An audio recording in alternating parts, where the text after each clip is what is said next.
Welcome to Prepare For Takeoff. I'm the creator and host, Terry L. Cyrus.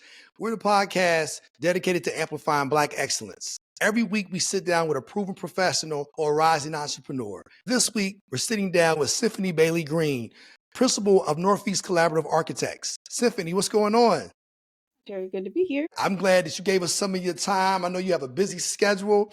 You have a lot on your to-do list. I know you're jet setting up and down the East Coast. I know you're Hartford's own, but you're based in the DMV and you're doing some phenomenal things. And I'm just happy that you agreed to share your journey with us and kind of share and inspire some of our viewers and listeners with where you are professionally, kind of what led you there, and some of the phenomenal things you're doing present day. So with all that being said, what was it like growing up in Hartford? I know you have family that are originally from the South. I believe your grandparents, but I know your parents, they grew up in Connecticut, and so too did you. So what was that experience like? Hartford is a small city, so it was good, local community, things like that. Church was a big part of our lives growing up as well. So it was great.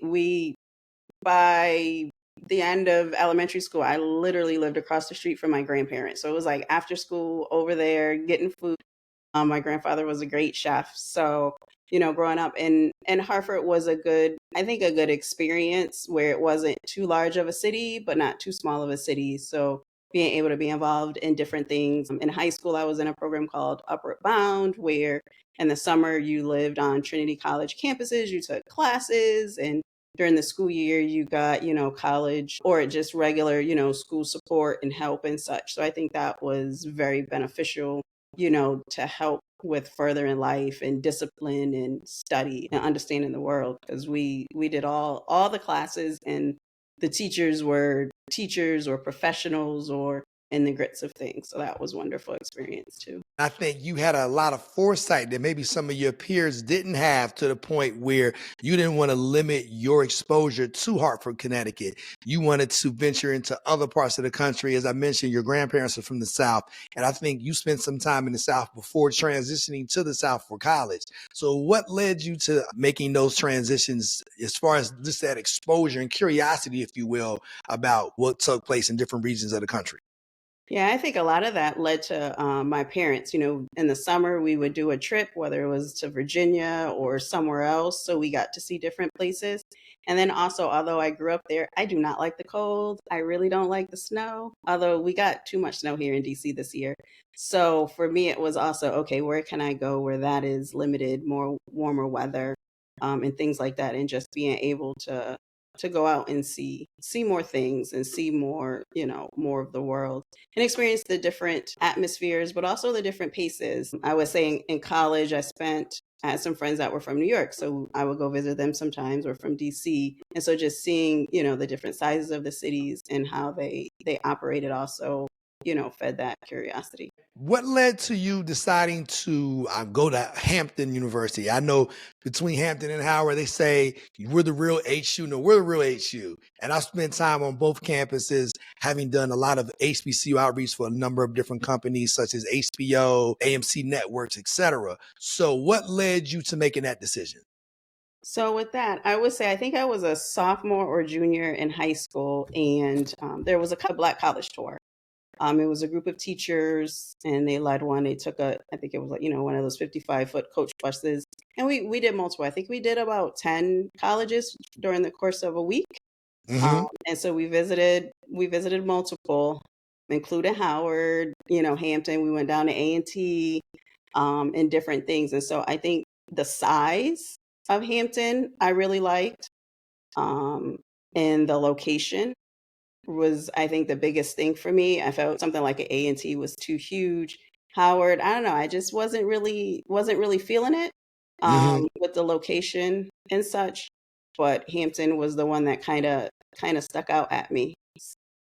So that went on my list of schools to apply to. When I first went to Howard, and when I seen where the campus was located, and being that I'm from West Virginia, it was an adjustment period for me to just wrap my head around the location. The campus was great, but it was just the location and where it was nestled at in DC. And that can be a lot. Yeah, I mean, absolutely. You're right in the city. You kind of bleed and blend with the city, right? And sometimes, especially with the perimeter of Howard, you don't always know it's Howard. You think it's the city, or you think it's the, just regular neighborhood, but then it's Howard. So you're very much intertwined, I think, in the city. There, which was different than when I was on Trinity's campus during high school, where although we were in the city, we were it wasn't as intertwined. Hmm. And so, yeah, that was a little different for me, which I don't know if I really like that then. Now I'm good with it. I like it, but as a grown up, but then yeah, it wasn't my thing. You wanted to feel insulated at that age. You wanted to feel like you were in an insulated environment where you can make the distinction between what was and what wasn't. Absolutely. Yeah. And then if I decided, right, and I wanted to go out and venture, because, right, we went to Norfolk State, we knew people at Norfolk State, or if we want to go to Virginia Beach, we can go and we could do that. But that wasn't the everyday normal environment. I know that you had shared with me that architecture was something that spoke to you at an early age. And I shared with you that that was something that I had been curious about.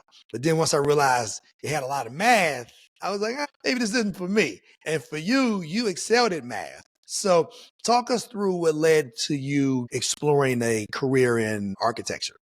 Yes, absolutely. So in high school, a lot of that, right, came about with liking math, but also the creative side, enjoying buildings. How do they really get put together? What goes into them, especially historic buildings? I really like and enjoy researching, learning about historic structures. And so that's when that came about. And so took classes, more art classes in high school, drafting classes, and different things to really expose me to that, to prepare me for the next step. And of course, drafting and architecture is not a girl thing. So all of the classes for drafting, the boys are in, and the teacher is like, "So you want to do fashion?" And I'm like, "No, I'm here for architecture." They're like, "Are you Hmm. sure?" I'm like, "Yeah, I know, I'm sure." Right. I'm in So the right place. I'm in the right place. Exactly. You may not think I am, but I am in the right place. It's knowing the space that you want to be in. And if you know you're in the right place, whether people don't think you are in the right place, you just say, no, I'm in the right place, and you continue on. Did that lend itself to your college experience as well as your professional experience, or was that more so high school where you may have been the only female in class, or did that change as you went further into your career? I would say for college, I didn't have that experience. We were at Hampton, I would say almost a pretty equal men woman ratio for architecture. Architecture definitely is a tough major. So, we did not graduate with the number that we started with, men or women. But I would say in the professional life, absolutely, it is still very much a male dominated field. And in being in Connecticut, I went back to Connecticut after Hampton. So being in Connecticut, there was definitely a lot less women around in the architecture field, or at least, in places that I saw. There were some, which was great, but there were definitely less. Being here in DMV, we're all over the place, which is awesome. Hmm. So it's really nice doing that, but it's definitely been a struggle. And then I've always looked a little younger for my age. And so also early in my career, that was a little bit of struggle, especially with some of the older gentlemen, and not realizing, no, I'm in charge of this project. Forget the girl sizes where you're young. Then it was the age thing. And so that definitely overcame it. I had one superintendent of a school district who she was older. Before I could even say anything, she goes, "No, she's in charge. Listen to her," which was really great. So yeah, so that's been the struggle. But having my family, friends, my coworkers support has always helped in being able to overcome those challenges. In charge of this project, forget the girl sizes where you're young. Then it was the age thing. And so that definitely overcame it. I had one superintendent of a school district who she was older. Before I could even say anything, she goes, "No, she's in charge. Listen to her," um, which was really great.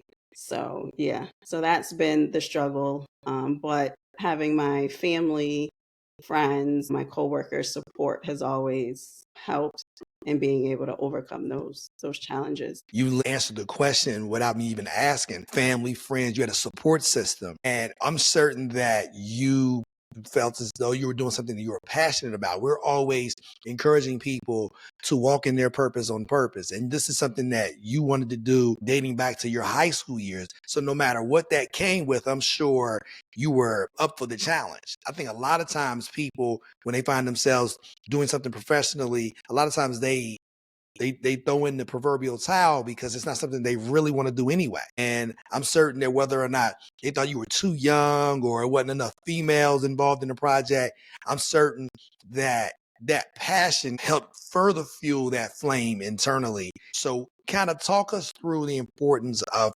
encouraging people to pursue their passions, and how did you tap into that professionally? Well, I would say with the passion and having that and understanding that, right, there's going to be obstacles, there are going to be struggles, but connecting with people who are either going through it, so you guys are kind of going through it and tackling it together, or people who've been through it and they can help guide you through it. Definitely earlier on, right, with a lot of those struggles and connecting with certain people who understood and kind of said, yes, this is going to happen, or you might hit this, but you can navigate it this way, or that's something that that other person or that, team has to deal with, and that's their issue, right? That has no reflection on your ability, your capabilities, right? Your focus, your passion. And sometimes understanding that sometimes people's issues with you isn't because of you, it's because of them, right? Mm-hmm. And so understanding that, but it's still, it's always a struggle, unfortunately. But I think sometimes too, that's just life in many forms. But having, those folks as you're going through things are really helpful, and prayer and crying and hugs. My mom got a lot of hugs. She gave me a lot of hugs Mm-hmm. through things, and a lot of support. So that's, I think, the biggest ways, was able to do that. But then also understanding and researching how did other people get through it, or understanding, something takes time. Some things aren't always a quick fix, or thinking, okay, because I did certain steps, now, I'm going to have that reward. And rewards don't always come that fast. And you have to be, in that season, in that preparation season. It might be a year or two before you see a certain reward, right? And don't give up. You have to continue that if you truly are passionate about it. I'm certain that you also probably found solace in meeting other people of color that was in the field. And what's that makeup of people in the field? Is it pretty even as far as people of color, or are we still a pretty sizable minority in the field? We're a pretty sizable minority in the field. Just to give you an idea, there's roughly 122,000 architects in the United States.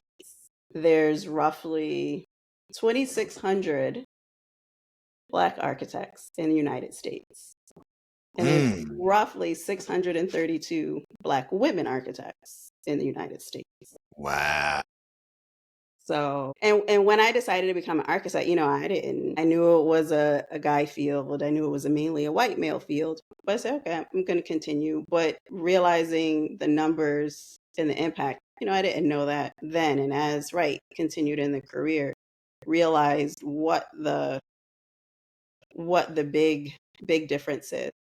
But they do say, looking at some statistics, there's a group that kind of tracks for our licensure that we have to, that we get licensed with. So I went on their site, and they were saying, though, as far as current candidates, we are making up, there's roughly 37,000 people in the process of becoming licensed. And roughly 47% of them are people of color, right? So that's, Black, Native American, Asian, all different types. So I think the ratio is definitely changing, but is going to take some time. Right. So that's nice. It's nice to see and encourage that gap being filled in. But yes, it's it's disheartening on one sense. But when you get together and see, your fellow Black women architects, it's a nice feeling. and knowing that there's more of you out there. What do you think led to those numbers historically? And what do you think has led to the uptick in people of color entering into the field? Probably exposure, right? I don't think it was probably something that we didn't think was attainable, we weren't exposed to, we didn't know about. And I think that's probably why the numbers or the white male has dominated the field, right? Kind of like with the doctors. I would think, it's looked at as a very professional kind of high society type of field. So I Mhm. think that's probably a big part of it is we probably were not encouraged. We weren't told about it, that sort of thing. And so I think with the change, right, we have more exposure. We see ourselves more doing and being involved in the field. And then there's also been a few places where they've been doing architecture camps for students where they're focusing on making sure that exposure is there for African American high school students and things like that. So I think as we continue to do that and show and be represented, then more of us will continue to pursue the field and stay in the field. It is a hard field. It is difficult, and so like I said earlier, I think we were about my freshman class at Hampton was about 100 people. We graduated with about 25. Mm. So folks have gone, whether they graduated the next year or transfer schools, but a lot of folks are no longer in architecture, or they just may be doing something in a related, field and not the standard typical architecture type of role. What is the greatest degree of difficulty in the field that you feel led to such a disproportionate number of people finishing that degree? I think a lot of it is the time and the energy. And I think also depending on your teachers, the type of school, because there's different schools of thoughts with architecture schools. And I think also the passion, right? Once you get into the school and realize it's more than just drawing a pretty building or a pretty picture and really understanding everything that's involved, all of the thinking, all of the resolution that you have to do to design a building, to think about a building, to see how a building is or any kind of space is going to operate, and then having to put together documents to give to somebody to build it. I think people then realize I don't want to do all the other stuff. I just want to draw the pretty picture, right? So I think that also, and the focus and the time. You may hear stories about architecture students don't have lives because all we do is architecture when we're in architecture school. And you are, my parents will say, we tried your room, you weren't there, so we knew you were in the architecture building doing your project. Architecture buildings are open 24/7 unlike other academic buildings on college campuses, because we are in there almost 24/7 working on our projects. So what makes it so time consuming? I know there's a lot of math and obviously there's a lot of drawing, but what are some of the tedious details that our viewers and listeners may not be aware of? Right. So I would say definitely a lot of drawing, especially with architecture school. So you have something called studio, and that's where a teacher will say, okay, we're going to design when you're further along, right? You're actually designing buildings and such. And so, like any project, any school task, right? You have a project, they give you, say, hey, you're going to do one year we had a hotel on the river in Hampton, right? And so you had to design the hotel, lay out the rooms, design how people will come into the building, how they drive into the building, where's the loading. And then they'll put on other parameters that a client may say. Every bedroom or every hotel room had to have a view of the water, and then all of these different parameters as if they were an actual client. So, right, you have to, and then you have to do it in 3 weeks or something, right? So then the time you have to do that in. So, right, you have to come up with a design. You have to make sure you're doing all the parameters, have a good design. And then when I was in school, it was all hand drafting. So you're drawing everything by hand and everything. So then just your thought, and then you have to do this. However, you still have all your other classes. You're still taking your English, your history, your math, your other architecture classes as far as your architectural history, structures, how does the building actually stay up, all those other things as well. So you can't just sit and draw for 8 hours when you're in school, right? You get maybe 3 to 4 hours a day during a regular day, if that. So you do have to do the work at night, right? Figure out your design, your layout, your thought process. And so when you're younger, some of us, it takes a little longer to figure that out, right? In your thought process. And then you have to do all of the drawings that they want. So if they want 12 to 15 drawings, you have to do 12, to 15 drawings at a particular scale. It may take you a couple of hours for each drawing. You may have to render them, you may have to color them, shadow, shade, all that sort of thing.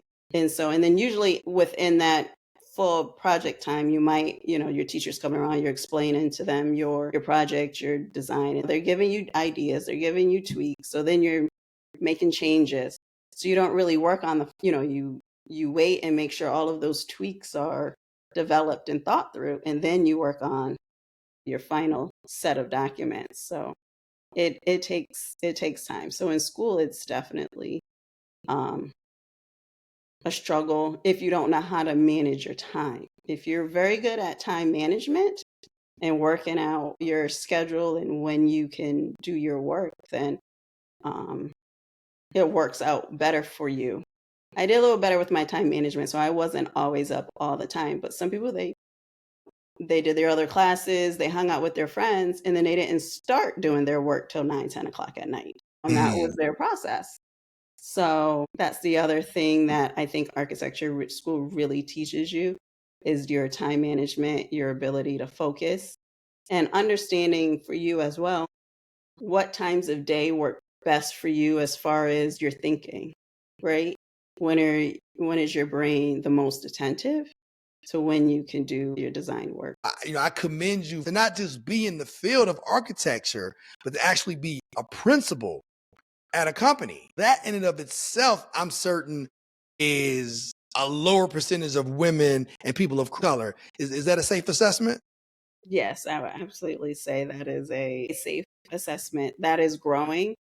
Um, although right, there's companies out there like McKissick and McKissick that have been around a long time, but there aren't many of us as principals, as owners that have been around. Especially I would say a second generation owner of this company. So like I didn't found the company. A lot of times with us, you will find that we are owners because we founded the company, right? We didn't grow into the company and then have the opportunity to be an owner. So yes, I would say there's definitely more women owners out there, and that's definitely been growing as far as Black, African American owners, definitely growing, but also in certain areas, right? Again, the demographics of where we are, I didn't look at that data. Um, you have higher concentration in certain areas in certain cities, right? Than in a place like Hartford, Connecticut. And so it's growing, which is great. And it's funny, my daughter says she wants to be an architect teacher. And I'm like, okay, but you have some time to figure it out. But if that's what you want to do, I'm all for that. But I'm glad that at least she thinks that that's attainable, right? Mhm. And that at her young age, it's an option. Usually she's in elementary school, and usually when you're in elementary school, you're thinking teacher, doctor, firefighter, right? Those are kind of the things that you're thinking, okay, what do I want to be? Not so I think it's really great. And I think the other thing that I'm seeing, at least here in the DMV area, is more women contractors, Black women contractors, which is, I think, amazing, because I think that's another related to architecture that you don't see many of us in, or at least not at the higher level of ownership, or running a company or having a large company. And definitely seeing more Black owned, African American owned construction companies, whether it's man or women, I think is also great. And especially in this area, and a lot of them make sure that they give back, they expose what they're doing, to the younger generation.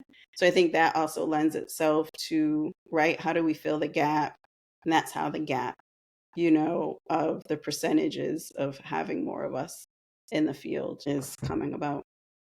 I think representation is key, because if I see myself in a career field and can relate to the people that are doing not just in the field, but the people who are in that field doing exceptional things like yourself, then that allows me to see myself in your success. And I think there's a time early on, let's say 50 years ago, you didn't necessarily see that. And then even McKissick and McKissick, I'm familiar with their story and how that started back in the days of them helping build Fisk University. And we're talking about generations ago. And then it just continued to pass through the generations. You're in a position where your daughter can follow in your footsteps, in the same footsteps that you may find yourself following in. I think it's very important that we understand what it takes to build wealth. A lot of times in our community, we tend to want to start that process all over. It's like a level reset. So I get to a certain level of success, and then my children, they have to start over and start from where I began. And I think in other communities, they expose and, more importantly, encourage their children to continue on the success that they've already established. So now, rather than having to figure out how can I establish a company, I can join a company that's already established, and I can further expand on the success that that company has enjoyed during my childhood years.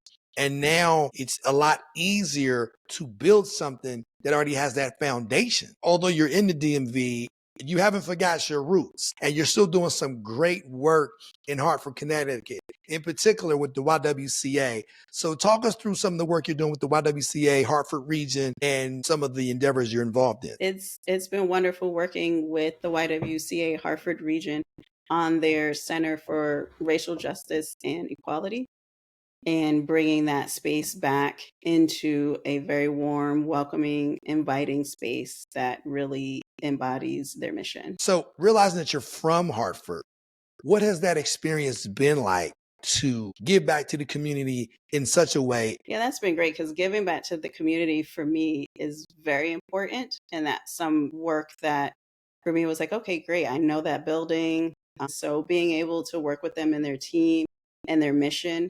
And I think their mission, especially being around women and girls, and being able to say, hey, we had a woman architect do this or led the team that did this, I think really pushes their mission, and and shows that yes, we can still do this. And I think it helps them further demonstrate when they are working, especially with the young ladies, that again, that representation, right?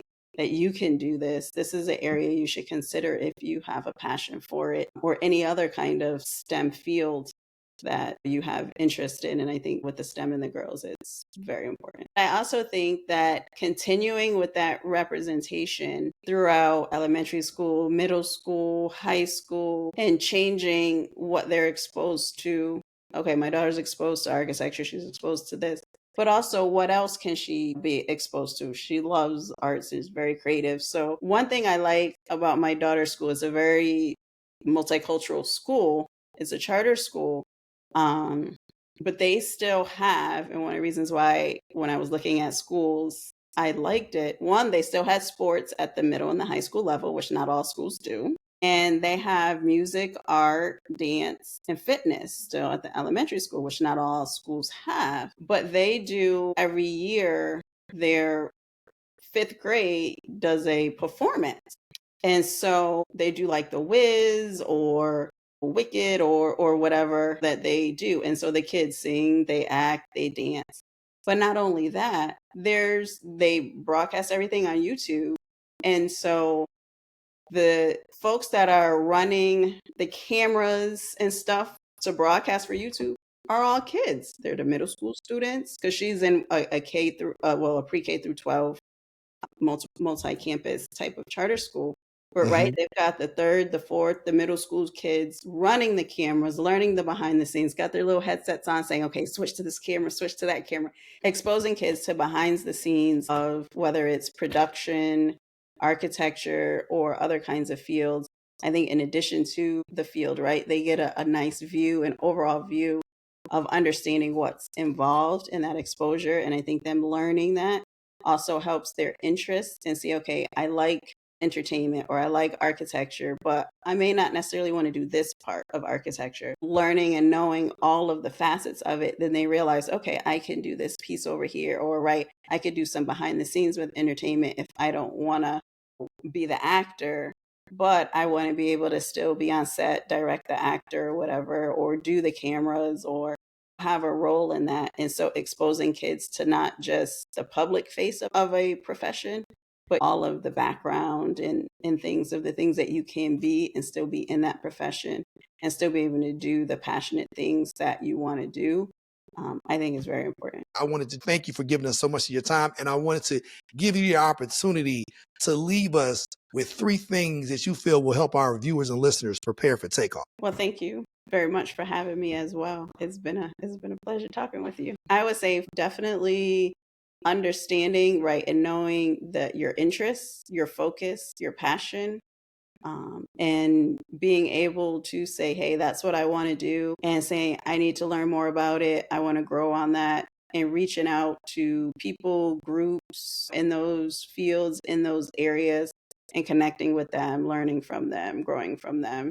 Right, and being able to grow and learn in anything that you do. And I think also understanding that even as adults, sometimes we're still learning things that we like to do, right? And our interests change, and that's okay. And I think us understanding as grown-ups, it's okay for our interests to change. I think sometimes we're very hard on ourselves as grown-ups with our responsibilities and things and trying to make sure we're doing everything right or the things that we're supposed to do as grown-ups, right?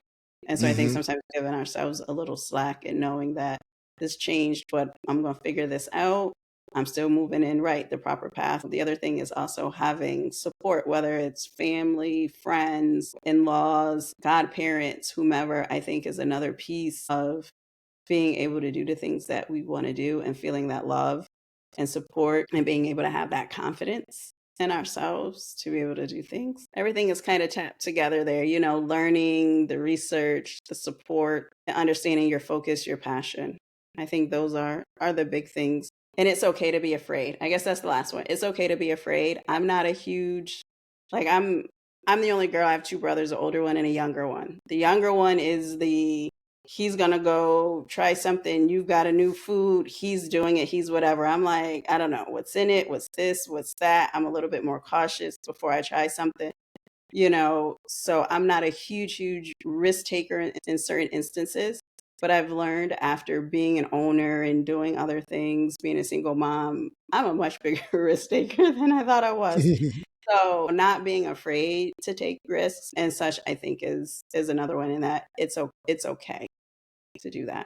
Thank you for sharing so much about your journey. What are some of the ways that people can continue to tap into your journey, whether it's on social media or on your company website? Yeah, I would say definitely our company website has some information there, as well as LinkedIn, Instagram. I need to do better with Instagram. I do some things there, but I don't post as often as I should. But definitely we're on those. I'm on those social media outlets at the moment. What handle can they follow you on social media? Instagram is at Synfoni BG. How about for your company? For the company, it would be at NC Architects is the handle. People are going to be so encouraged by this conversation. They're going to want to figure out how they can discover more about what your company's doing, more about you. I'm really big on mentorship. You may have some people hitting you up like, I would love for you to mentor me, and this is what I want to do. I want to be you when I grow up, because I just know how inspired I am by this conversation. I'm actually talking to a group on Saturday from Jack and Jill of 8 to 10-year-olds, because a young lady that I've been talking to about architecture, she's in high school and she's involved with them. So she was like, can you come and speak with them? So I'm like, sure. So yes, I think that's very important to do, and I love to do it. That's great. Well, Synfoni, thanks for spending so much time with us, and much continued success. I look forward to hearing more about the center with the YWCA Hartford Region. I look forward to hearing more about the great things you're doing in the DMV and Connecticut and all points in between. All right. Yes. Thank you. And wanted to also thank our viewers and listeners. We couldn't do it without you. You have been huge supporters of our podcast journey. And whether you're consuming us on YouTube or Spotify, but if you're not on any of those platforms, you can also listen to us on Amazon Music, Apple Podcasts, Audible, iHeart, or Pandora. As you know, every Wednesday, we're going to continue to bring you conversations with proven professionals and rising entrepreneurs. And all of these conversations, just like this one, will help you prepare for takeoff. Synfoni, thanks for joining us. All right. Thank you very much, Terry.